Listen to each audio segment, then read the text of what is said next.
It's Men's Mental Health Week here in Australia. As blokes, we have our ups and downs.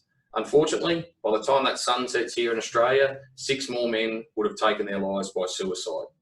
These are awful statistics. So what can we do to help the blokes struggling out there? Well, today I've asked my old mate, Brant Webb, to join us again to share some of his ups, certainly his downs, and most importantly, how he's been able to move on past his anxiety to be the bloke he once was. Hi everybody, thanks for joining us for a special episode between series for Men's Mental Health Week. I'm joined by Beaconsfield Mine Survivor, Brant Webb again. Brant, thanks for your time. Thanks, Peter.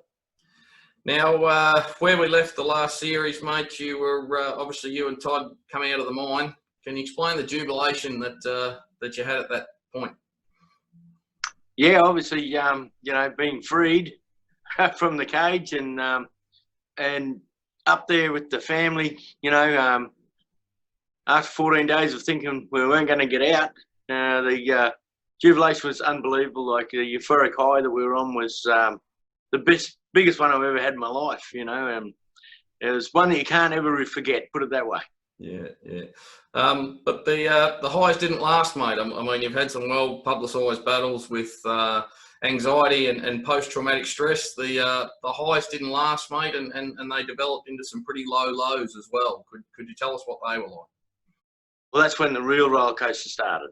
That's when the highs were as high, like coming out, but the lows down the track were that low. It was I don't know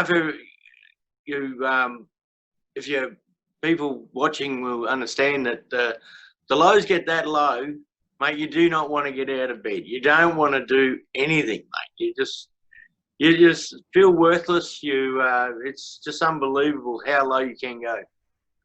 Yeah, and I mean, once all the cameras and the spotlights and the fame and the newspaper and the reporters and everything sort of went away, you're there sort of with your own thoughts. Could you tell us about some of those times when obviously you're by yourself and the lows of the low? Yeah. I think the feeling like at the time, like, I wasn't working because the injuries were pretty high. So I had a lot of pain. So now I'd had this pain for over 6 months and now my brain was actually telling me there was pain, but there probably wasn't pain. Then I went into it's a different low when you can't support your family. Those things when you go, well, everyone else is supporting you, but you can't give back. You can't focus on anything. Everything is too hard. Everything becomes this great big mountain in front of you. And you just think you just go, well, I can't really achieve, I can't do anything. So where do I go from here? It just keeps getting deeper and deeper and worse every day, Yeah, the terrible lows, mate. The good news is we'd like to share with everybody is, for going on 12 months now, mate, you've been back to your old self. Did you ever think you'd get back to yourself at the lowest of the lows? Mate, I've been sort of self-employed most of my life. And 12 months ago was a bit of a turning point where I come out of the darkness, really. Come out of the darkness with the help of a good mate of mine. Back self-employed. Got a couple of workers. People help me out, and mate, I'm doing a couple of jobs, and mate, and loving life. Yeah, fantastic to hear. Yeah, fantastic to hear.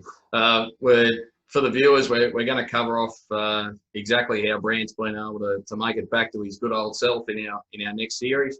One of the things we really wanted to get out there was that you can make it back. You can be back to your good old self.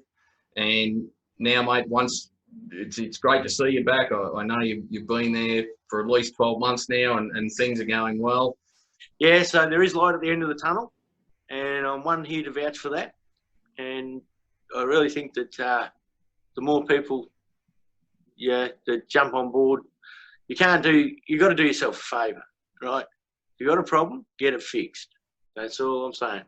Yeah, I think the fantastic thing out of that is that some of the things around now have helped you and can help people come out of things, especially the lowest of their lows. But the good news is that you can come out of those and come out of those relatively quickly. So, yeah, I mean, you're a great example of it, mate. Thank you very much for sharing your story and having the courage to tell us about the low times and to be a great example of people being able to overcome their anxieties. So thanks again for your time, and we'll catch up in the next series, mate. Thanks, Peter, and there's always hope.